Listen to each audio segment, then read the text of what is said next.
I am on the forefront on a lot of financial regulatory issues. I bring a fairly rigorous and creative mind, I believe, to that area. And when I turn my attention to healthcare, I came at it with fresh eyes. I've tried to bring some creativity as well as rigor to this problem of how doctors can practice in accord with their conscience and good science, which is quite distinct from the pill pushing mentality that most doctors have, right? A pill for every ill. Real medicine and real healthcare is quite sophisticated, and it requires strong independent thinking.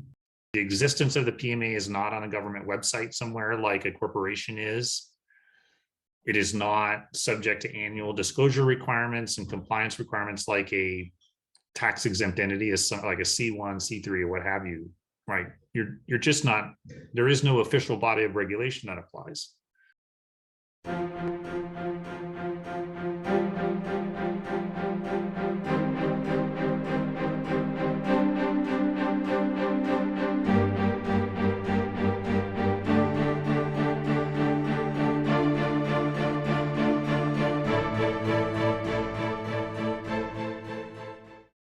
Welcome, everyone. It's Wednesday, time for Health, Biz, and Politics, or Free Market Cash Patient, as we also call ourselves.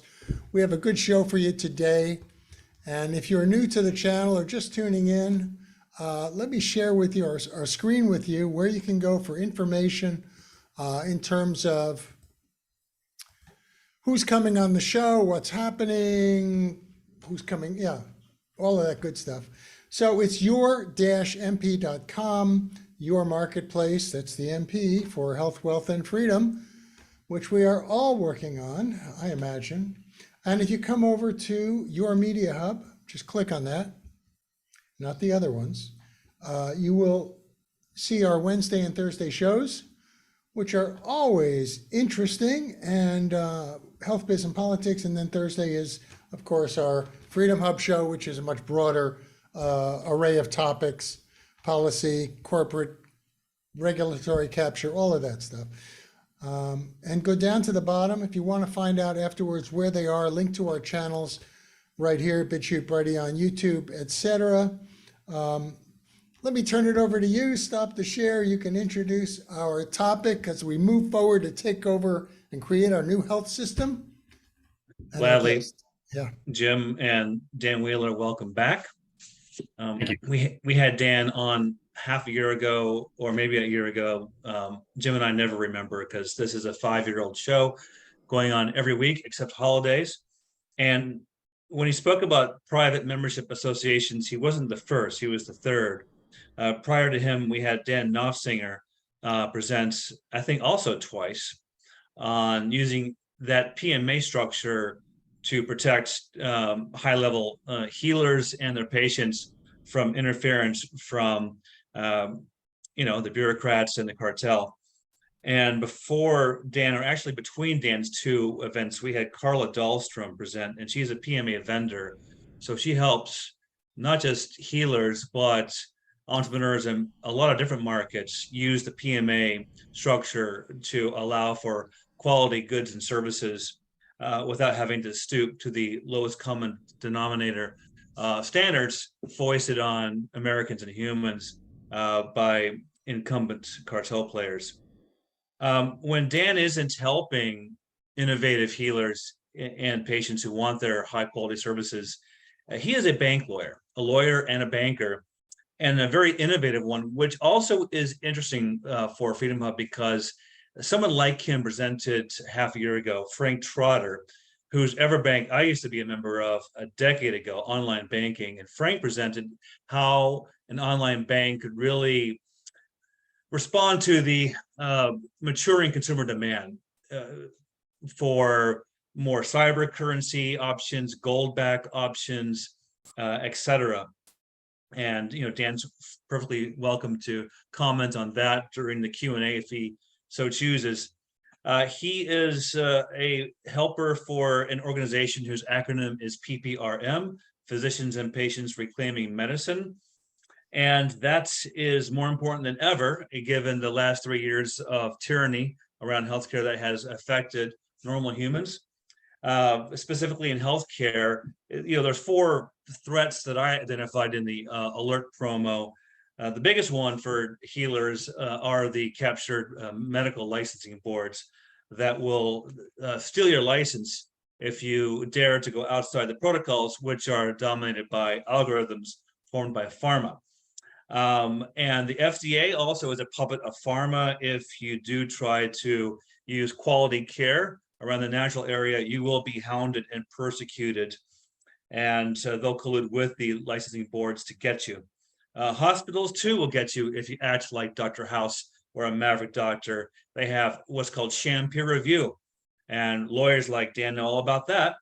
So don't expect, the art of medicine in hospitals. And then finally, insurers have networks, and if you act outside the protocol grain, you soon will be outside the network. In fact, that's one of the selling points I use when talking to prospects for upgrading from insurance to sharing.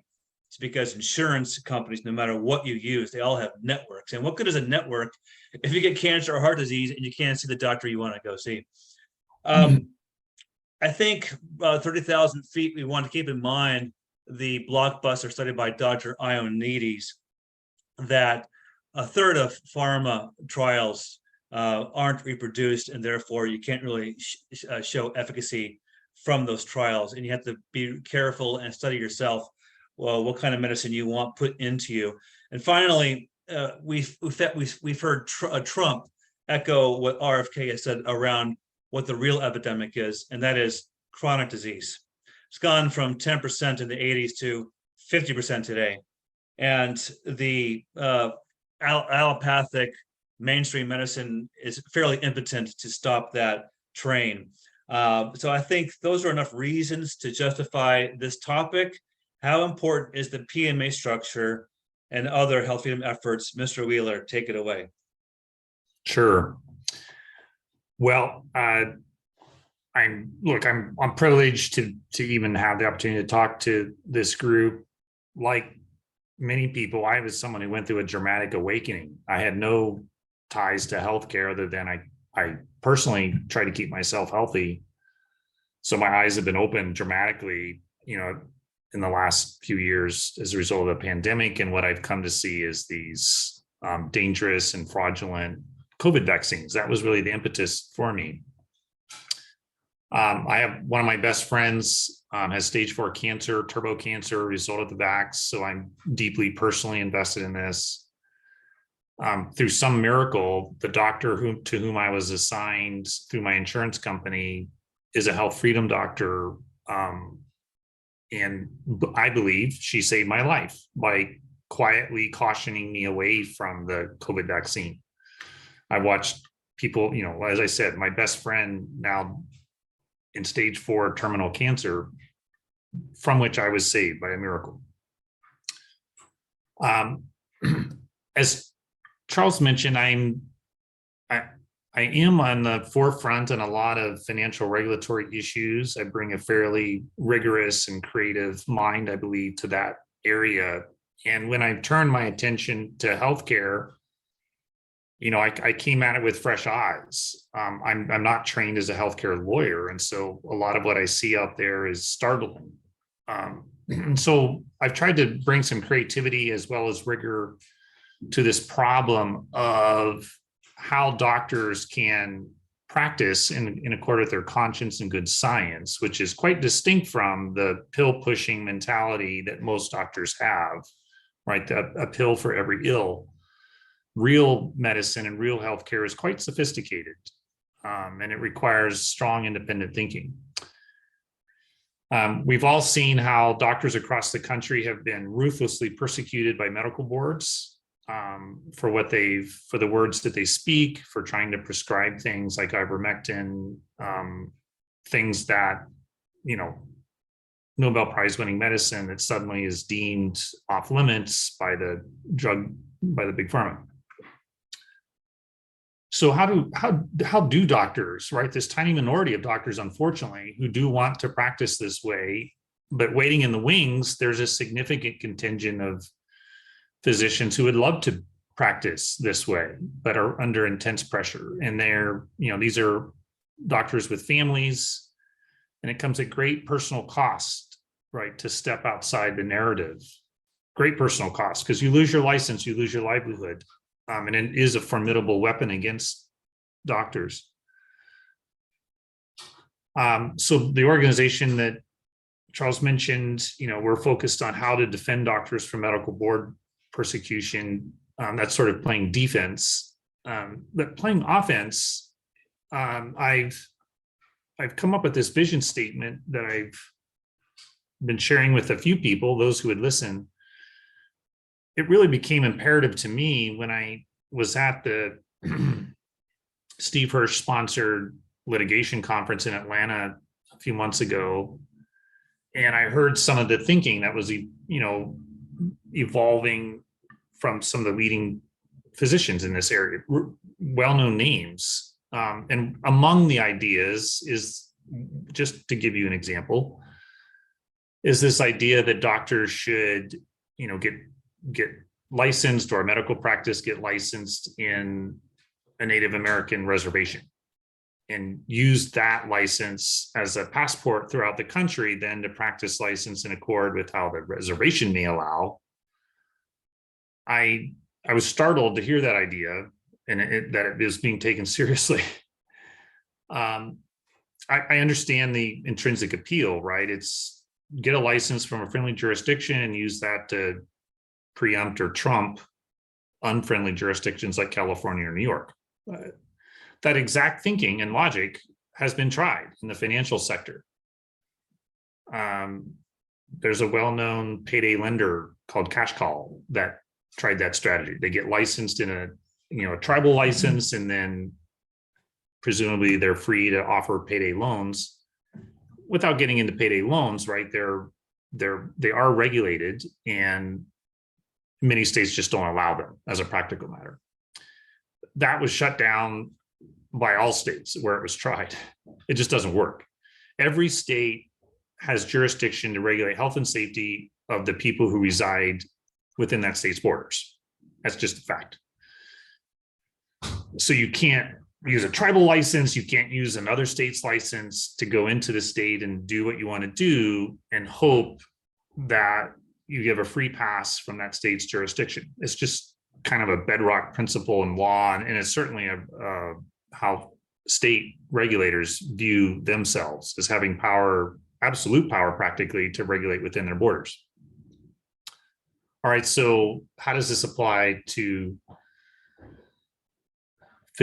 health freedom physicians, and how we might leverage a PMA? If we start from the principle that a doctor who may like living in Minnesota but want to serve patients in California, right? How do you do that and have a reasonable margin of safety from prosecution or enforcement actions from California? A PMA offer, a private membership association. What is that? We're just unpack just for a minute so we know what we're talking about. A private membership association is not a corporation. It's not a limited liability company. It's not something you register with the Secretary of State. It is an association, a particular type of association. Associations, there's medical, physician state medical associations. There's many different types of associations. They also are not registered entities. And yet you can get a tax ID number, they can have a bank account, they can carry on business, they file a tax return. Associations are a legal person like a corporation. They're just not registered with the state. What makes a private membership association interesting is it derives its sort of legal strength from our constitutional right to associate with others with whom we choose. Right. And to not associate with those with whom we don't want to associate. So private social clubs, are an example. This has been, private membership associations are used in other contexts, such as, farm to table type organizations where, you order food direct from the farmer and whether it's milk or meat or eggs or vegetables, outside the normal licensure or inspection process. It's been used in that context. Well, it's useful in these contexts because of the privacy, right? That's the main benefit that a private membership association offers. It's private. The existence of the PMA is not on a government website somewhere like a corporation is. It is not subject to annual disclosure requirements and compliance requirements like a tax exempt entity, like a C1, C3, or what have you, right? You're just not, there is no official body of regulation that applies. So it's hard to find out about you, right? So you can invite members that you want to invite. You can exclude people you don't want, assuming that you're doing so on a legal basis, right? Not on a protected discriminatory basis. And you do so, right? You become a member through a membership agreement, contract. So each member has a contract with the association. Within that agreement, you call for private dispute resolution. Every way you can as a legal matter, you structure it to be private. So you are, what the government doesn't know about or it can't find out about easily, it's harder to prosecute, right? So it offers, you're just harder to find. That's the major benefit. Now, note that it doesn't take you outside the jurisdiction of the state, right? If they do find out about you and you're doing something illegal, then the state has its usual rights and remedies. Importantly, a PMA does not, it does not exempt you from tax laws, right? There's no such thing as creating a PMA and that exempts you from taxation, right? If there's income as the IRS defines it, and that, at the entity level or at the, the organizational level, you got to comply with the tax laws, right? There's CPAs who understand this, and typically a PMA should file a tax return. It's just how the world works.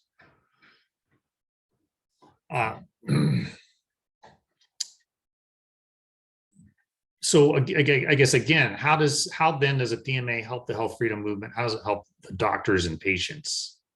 Well, it keeps things private. And if I were to suggest to some of these leading physicians as to an alternative solution to the tribal licensure idea, it would be, that we have a network of PMAs. That is, each independent physician can structure itself or himself, herself, or the, a collection of physicians as a PMA. So each patient then is a member of that physician's PMA, subject to a membership agreement. That would be the local level. I see no reason why these individual, practitioner PMAs cannot then be members of a national association that could share resources. Importantly, there is an opportunity, I believe, for a technology solution here. Again, emphasizing the privacy aspect. There are any number of states, I believe it's between 20 and 30, who have, they're part of a compact where licensure in one state is reciprocal and works in a different state. California, as usual, is not part of that. That would be far too logical and humane for California to consider.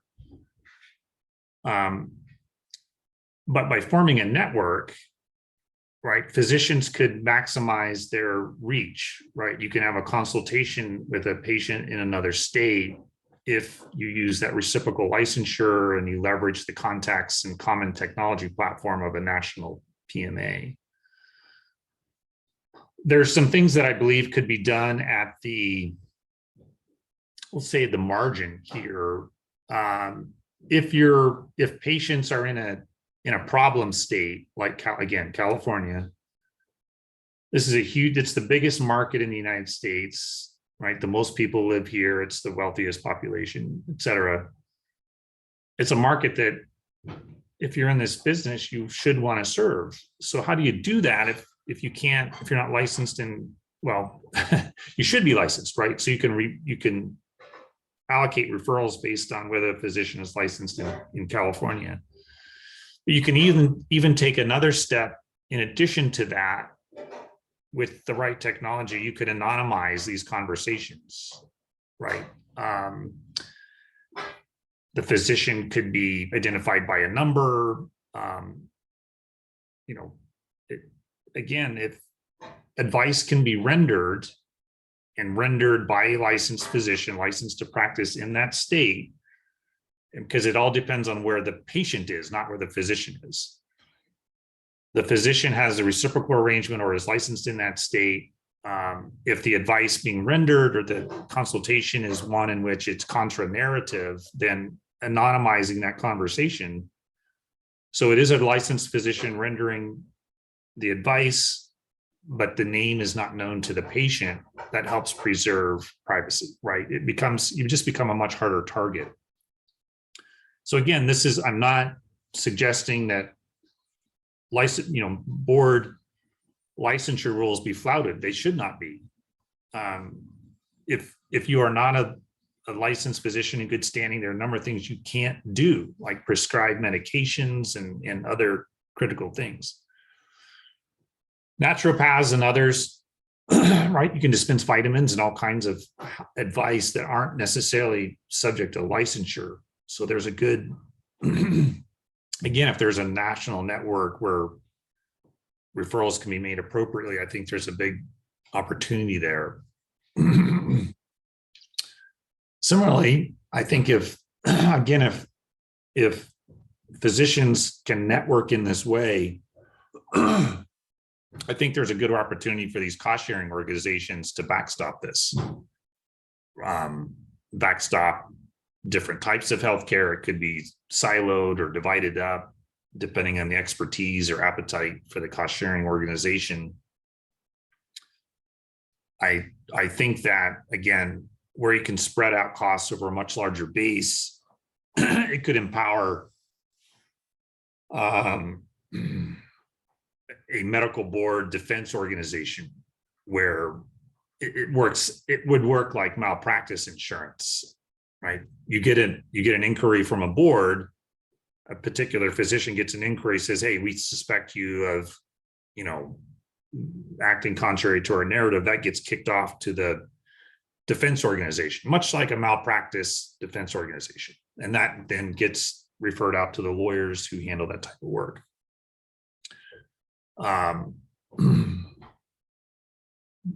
This sort of thing, you need lawyers on call, where the costs are kept efficiently, because these are now experienced lawyers who know how to handle these cases, who can respond aggressively at that first moment when a doctor gets the subpoena or the letter of inquiry, to push back hard and aggressively from day one.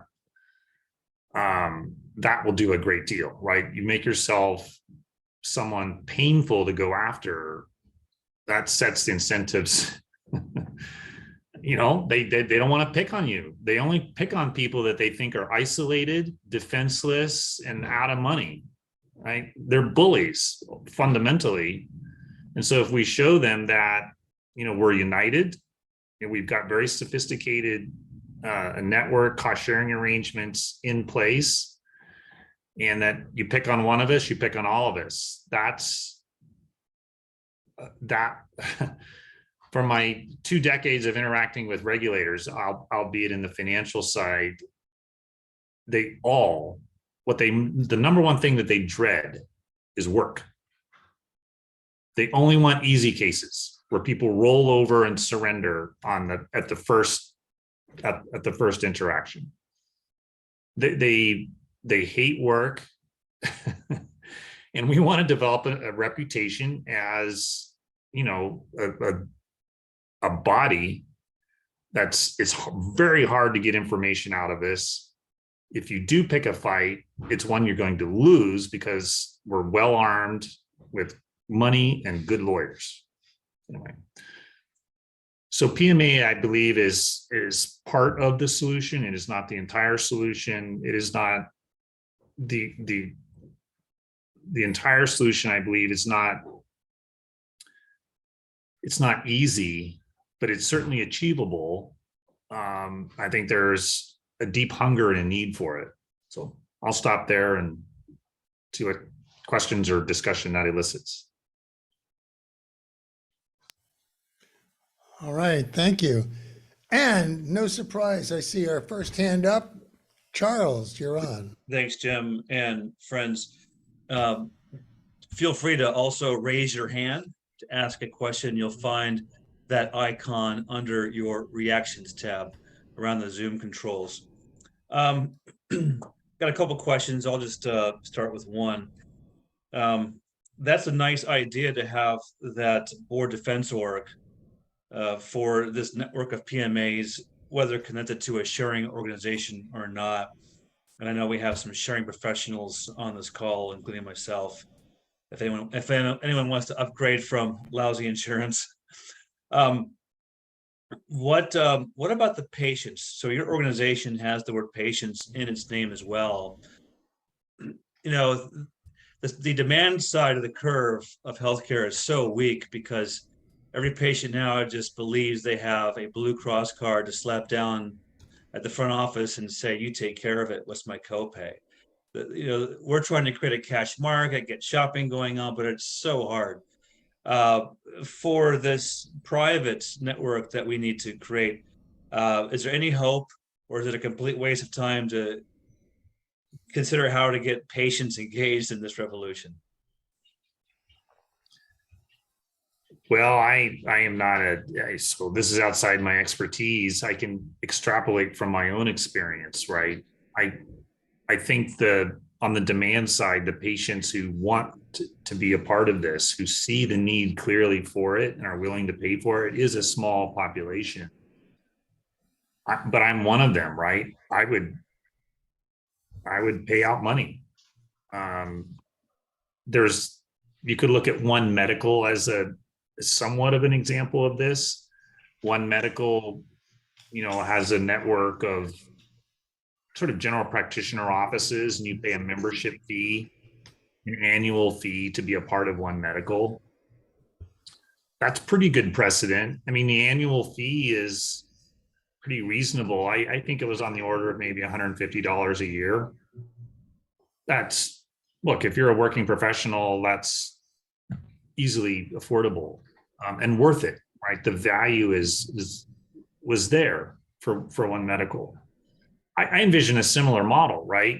My physician, I would happily pay her an annual membership fee to be a part of her practice. And annual recurring membership fees that's good revenue, right? Amazon has made a lot of money off Prime membership fees.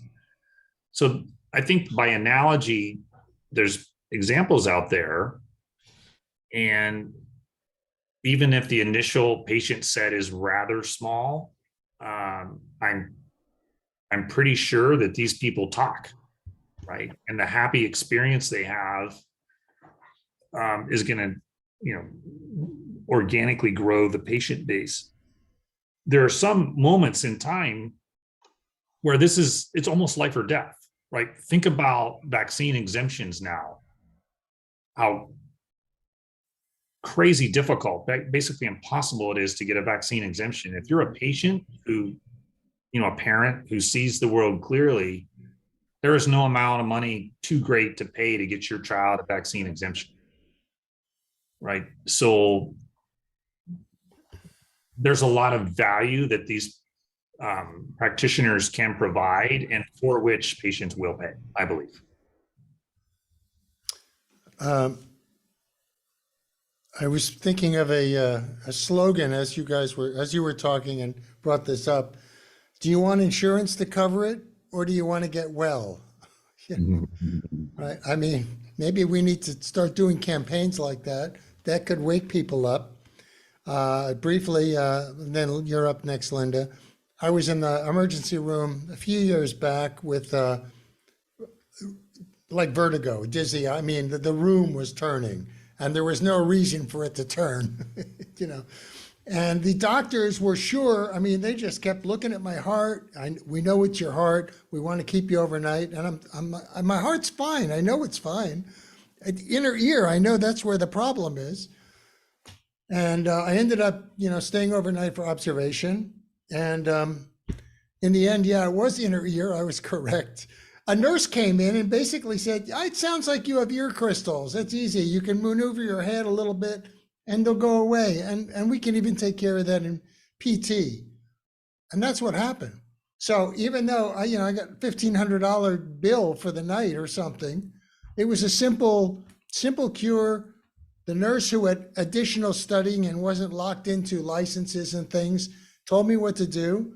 And I got better quickly and easily, which we would like to see that happen to everybody, right? So anyway, yeah, do you want insurance to cover it, or, pay the doctors and the hospital systems, which are very corrupt, as we know, or yeah, standards of care, et cetera? Linda, you're on.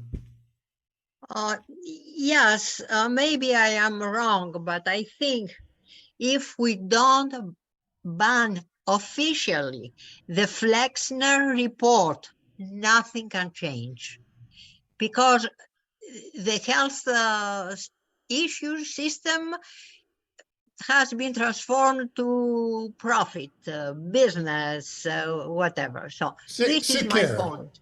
A sick care system, yeah. Thank you. Yeah. Charlie. Well, Dan, you have any response for that? I personally, I don't know about the Flexner at this point, but going back to 1910, but is there anything there legally or otherwise, or, Yeah, I'm not familiar with that. I guess just to piggyback on my last thought, I think most people agree that in the United States, the emergency care system, right, for trauma remains top flight. It is outstanding. If you're in a terrible car crash and you're bleeding out, you snap an arm in two places, the healthcare system is the best in the world. And so that should remain, and you should have insurance for that. Ours, people are just going to have to learn through experience the tremendous value of sort of everything else. Get real healthcare, right? And that is, you will save dramatic amounts of money by these simple, smart remedies that your real doctor can tell you about. Yeah, absolutely. Charlie.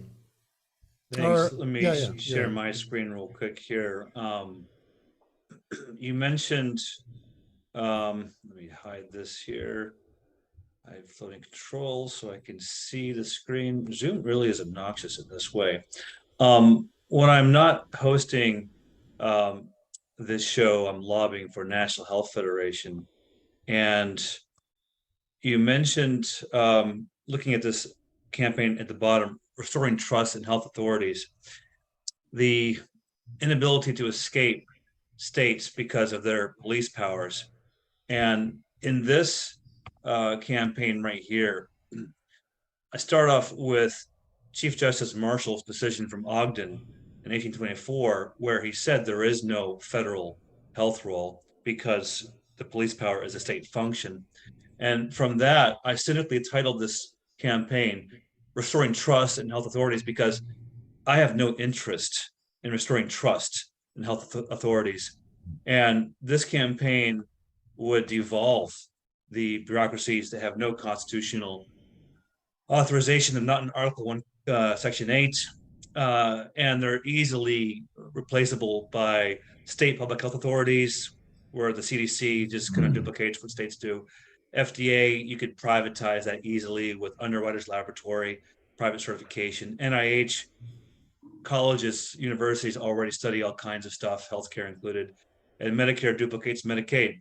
So in that kind of pie in the sky reform, admittedly, how would the bullies, Tim, in the states, if they were isolated, 50 state AGs and regulatory bodies, looking at PMAs, it's like they're looking at sharing. They don't like the competition. If we got rid of the Fed, the support from the feds, and it was just a 50 state regulatory system, how would that impact better healthcare in the PMA network? If that makes sense. Is that a complicated question? I think it's a good question. We can analogize to the financial world because that's what I know best. The 50 states aggressively have their own financial regulators in every state. And if you want to do business nationwide as a financial services company, that can be frustrating. You've got to get a license. There are some companies who have to get a license in every single state, right? And they have 50 state compliance. It's very complicated for the private company that wants to do business nationwide. So you would find the same thing is true of a healthcare organization if they want to do business nationwide. I think it would be wonderful, right? It would create if there were competing state level regulators who are the equivalent of an FDA. So big pharma, every time they want to push a drug in the country, they've got to get approved in 50 different states, right? That would be a wonderful obstacle to raise to big pharma, because it's hard to corrupt 50 different regulators, right? It's pretty easy to corrupt a single federal regulator. And under the model that I've envisioned, where we have local level PMAs all banding together in a national network, it would fall to the national network of keeping track of these different developments, right? And so reciprocal licensing and what you can do in one state versus another, it becomes a fairly complex library of knowledge to maintain and keep updated. But that could be a competitive advantage, right? It keeps our members, the health freedom, as the most informed, most sophisticated providers out there. I think it would be a good thing. I'd love to see it devolve to the states. Even if it started as competitive with the federal government, right? Tomorrow, Florida, I'm surprised Florida hasn't done it. They should spin up their state level FDA that's in charge of approving all drugs sold in the state of Florida. They could do that. They have the constitutional authority to create their own drug approval authority, health and safety. And then they would compete, right? The federal would try to trump the state, but that sort of healthy competition is what constitutionally is supposed to happen. If I can follow up on that real quick here. And, that's federalism, right? The tug of war between the feds and the states. And to make it even better in that example, we have another campaign to privatize licensing. In other words, your association would allow your members to escape licensing if they follow the criteria of your certifying body. You would certify PMA members, and the only government function would be AG fraud prosecution. If they spot a fraudster lying about complying with your criteria. So it would create a constantly elevating population of certifying clerks that would in turn advertise their brand to consumers to train them to seek out better certifying organizations. There's a bill that would do this in Oklahoma. There was one in Arizona. It's a panacea. It's a big deal. All the licensing libertarian economists are behind it, like Institute for Justice included. But let me stop my share there and let you respond to that. And I'm sure we have other questioners. It is a great idea, and it very well could be a panacea. It would mimic what's done for lawyers. Lawyers in most states are effectively a self-regulatory body, right? The State Bar Association disciplines its own members. It's typically a mesh, right? There's some governmental involvement, but it's primarily a private body that regulates the conduct of lawyers. There's no reason not to do that with doctors. The problem in moving to that sort of self-regulatory model is the enormous vested interest, right? The existing stakeholders who profit from and benefit from the system as it is. They can raise enormous amounts of money to fight the effort. But if we can land there, nonetheless, absolutely better. It works just fine in the world of lawyers and many professions. So it would be better in the field of medicine. So just to jump in and follow up on this with you guys, Tim, I mean, it doesn't look like it is kind of privatized, the doctors. I mean, the AMA is right, Charlie, they're like tied in with the licensing boards.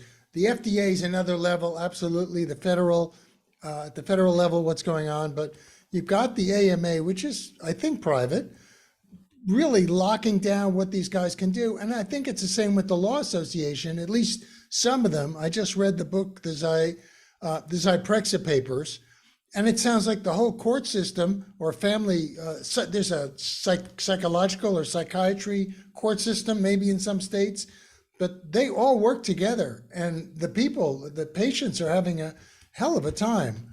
So I think the certification, competitive certification, as you were talking about, Charlie, seems like a better way to go.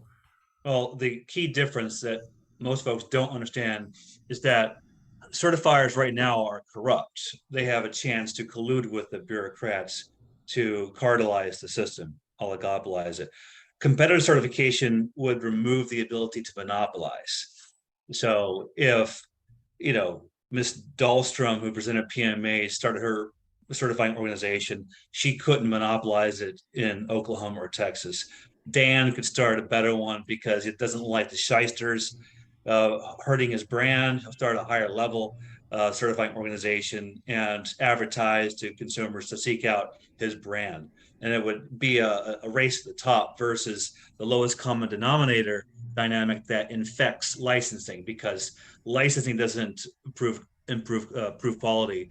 Neither does FDA. FDA doesn't prosecute bad players right now. Licensing boards protect bad players right now. It's the worst of all systems currently. But go ahead, Dan. Yeah. Okay. I agree. All right, moving on. Tim, you're up. Yeah, appreciate it. Dan, really appreciate expertise on this subject. I know it's not a easy one to navigate. I want to talk or bring up a little bit and ask you about kind of the protections of a PMA specifically, and even to the point of setting it up correctly. You mentioned that they're unincorporated.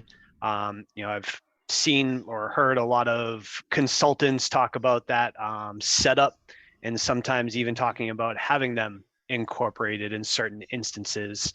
And I hear you talk about the power of having kind of numbers on your side and being able to listen to or kick back at any inquiries that might come from any governing bodies or entities. But how does the actual structure of that association help combat, the eyes looking in, or how does that set up properly? Because again, there's a lot of ways to set it up to avoid any of those unwarranted eyes. Because I guess my one other understanding about this is if you don't set it up correctly in the beginning, you could set up for potential issues down the line as well. Yeah, and sort of structuring an organization is a sophisticated endeavor, and you need to look at what the organization must do. And tax expert, corporate governance experts, and the business experts all need to be talking to each other. The PMA, normally you've got like articles of organization that's comparable to the certificate of incorporation or at a registered entity. And that's where you think through what kind of governance do you want to have, like a board of trustees, a board of directors, how many, how are they selected, how are they removed? who votes, how democratic do you want the organization to be? And there's opportunities even at that core governance document level to build in privacy protections. And a lot of that is, right, people commit, whether they're in the management or at the membership level, that, you know, everything about the organization is confidential, proprietary, trade secret. You cannot talk to journalists, and you definitely can't file a lawsuit if you have a grievance with or against the organization. So you do everything you can to, you know, contractually primarily obligate people to keep it private and confidential. Typically, if people violate that commitment, then they can be removed quickly. You know, you can at the technology level, right? Just like many organizations do, you prepare for contingencies, right? It's not whether someone will ever breach confidentiality. It will happen. You have to, and thus, you know, what do you do when that occurs, right? Technologically, at the governance level, et cetera. And those things are real, right? That's trade secret is legally how Coca-Cola protects its formula. It's not a patent, it's not a trademark, it's a trade secret. Apparently it's written down and kept in a safe somewhere. If someone were to break into the safe and post it on the internet, because it would still remain a trade secret, because the thief or the internal trader went against company policy, which says this must be treated as a trade secret, right?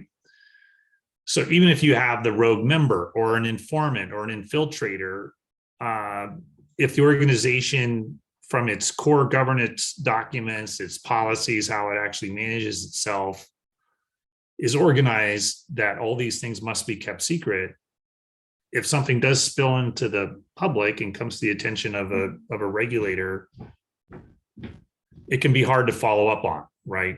Like, it's sort of the analogous in the search and seizure context, right? It's fruit of the poisonous tree. You're not allowed to use that as evidence, that kind of idea.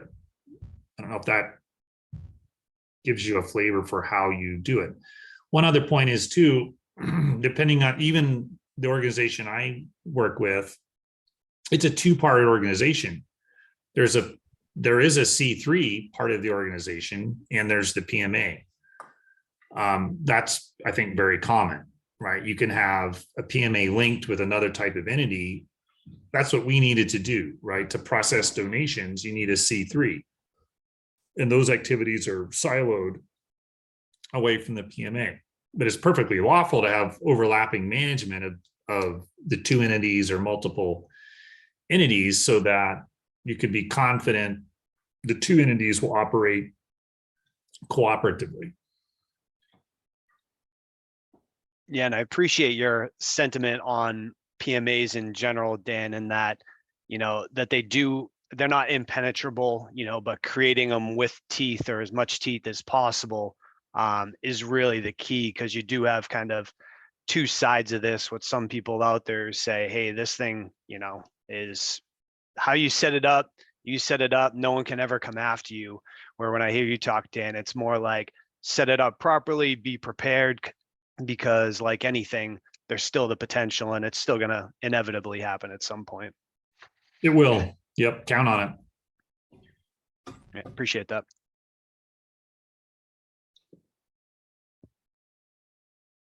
You're muted, Jim.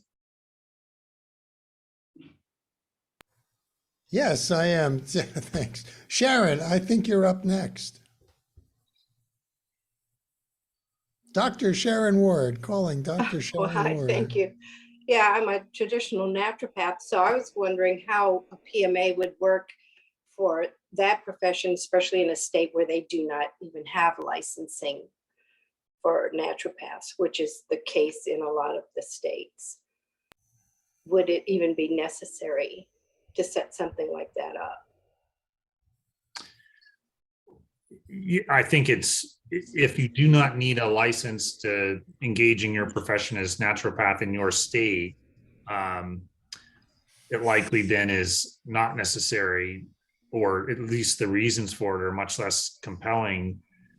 Where it starts becoming more compelling is if you have patients who move out of state into a state where that is a licensed activity, then that becomes more risky for you, right? If you don't have a license in that state that does require it. That's the kind of example. Or if you want to practice in multiple states, then it can become, more useful. Mhm. Okay, well, definitely. Is there a website where you can look into the structure of a PMA and how to work with those, or should I just do some research on that? I'm not aware of a website. There are some practitioners, a lawyer that presumably Charlie can connect you to, but it's a pretty niche area of the law. So I'm not aware of a general website on the topic. Okay, well, thank you so much. Thanks, Sherry. Can folks reach you, Dan, or the PPRM group that you represent or you are associated with? Does that website or that group have a way to connect doctors with PMA info? Yes, you can reach out to contact us through that website, and we'll do our best to make a referral over. Yeah. You want to put that in the chat, Dan? The link for the website?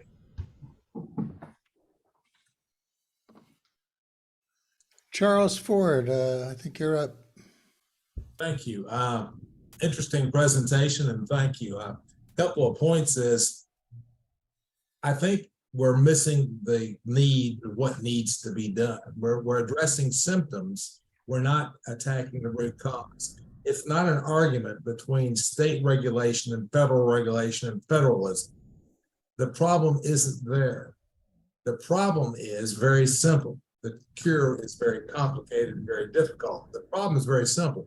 Government's role in business activities, our lives, our freedoms, our liberty, can only be limited to and checked and balanced by a concept that it is there as an umpire, not as a participant.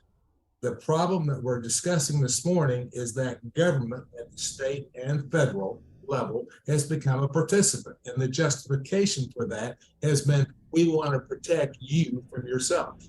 Now, as a good libertarian, we all know that if you don't have the right to make a mistake and suffer the consequences, then you really don't have any freedom. I said, this what you're describing today is nothing but a modern version of a guild. The guilds didn't work. It restricted supply, just like the AMA has restricted the supply of doctors. You want reform, you're going to have to change government by checking and balancing and chaining it, as our constitutional founders said had to be done. Talk about having one of these PMAs, and you have your doctrines and your practices and your procedures. This is the accepted doctrine. What do you think happens over the course of 20 years, 30 years? What do you think those doctrines are going to be run by? It's going to be run by the self-interest of a few at the expense of the many. That is the nature of organizations. It's the nature of humanity. The only protection we have as individuals is to limit government to a very simple fundamental role of umpire, not participant. Any attempt to engage government that's acting as a participant by creating these other options is doomed to failure. Thank you, Charles. Any response there, Dan? Probably not. I'm not sure I followed that exactly, but yeah, I think we're less engaging the government here than finding a way to kind of operate in privacy from the government. So for the time being, that's going to have to be our fix, while other people work on the policy and government stuff, right? I think so. what he was meaning, Dan, was one role of government as an umpire is just to await lawsuits and to have adjudication of disputes through alternative dispute resolution like you envisioned through the contractual process, or have AGs prosecute just fraud as envisioned in that licensing reform bill. Otherwise, get rid of the regulations. But my last question is on the tech solution you kept repeating, and we didn't really dive deep into that. Over the years, Freedom Hub has hosted Leah Houston, a doctor who has a blockchain-based tech solution for doctor privacy and certification, and it's called HPEC. Have you ever heard of Dr. Houston's blockchain-based network for doctor privacy and accreditation? I have not. Okay, we'll put that in chat. But do you want to talk more about the tech solution? Would that be a function of your PMA network, I guess, in your association to explore that? Well, there is a doctor, it's actually my doctor, who has a tech platform, whether it's hers or something like it, that I think would be very useful. But part of the platform could be like a way to store your patient records and your data. So that data it could be like hosted perhaps on a platform, but it's really owned and controlled by the patient, and they release it only based as if the patient decides to do so. That patient data, right, if the patient consents to it being used, is very useful for a variety of research purposes, for a variety of diagnostic and treatment purposes, right? So the data hosting and analytics, again, could empower our doctors to be more effective and smarter in how they practice. You could pair that so that the technology itself is just repurposing technology that already exists. We're not inventing anything really, but you can pair that with, it could be a payments platform to, pay your fees and costs. Some of that can be offset by selling your data, if that's how the patient chooses to explicitly sell their data to offset their medical costs.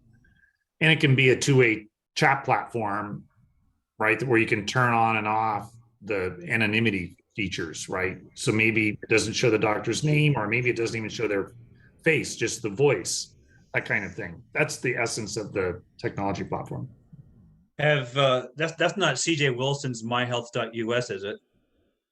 No. He's a former Fed banker, and we've ingrained in our Forbes featured platform his QR coded medical vault. And you just get the email of your doctor or hospital. They email you your records. You put it into your vault. It's yours. That way you can bring it with you in your key fob or keychain with new doctors. If you're found unconscious, the ER personnel can wave the QR code and make sure they don't hurt you with some contraindication. But yeah, that's a popular benefit. I'm glad you're doing that. And then I like how you open up research and data sales to offset the cost. If folks want to do that, why shouldn't they be allowed to save money and allow your doctors to get some research experience and share peer-reviewed best practices? To be clear, much of what I've talked about today, like, we're not doing. I'm just putting ideas on the table to be done. I think it needs to be done. Hopefully my organization can do its little part, but it's a greenfield opportunity, I believe. Excellent, Jim. All right. Okay. Well, we are at the top of the hour. Appreciate your information and talk, Dan. We thank you for joining us, and thank everybody for joining us. It sounds like you already gave your final words, but if there's any last comment you want, and also, how can people reach you or follow you on Twitter or things like that? I'm on LinkedIn. It's the main platform I use. I'll put my kind of personal email here in the chat, and as people need to, they can reach out. Excellent. And what are you on LinkedIn? What? Daniel Wheeler. I'll come up. You'll see my picture there.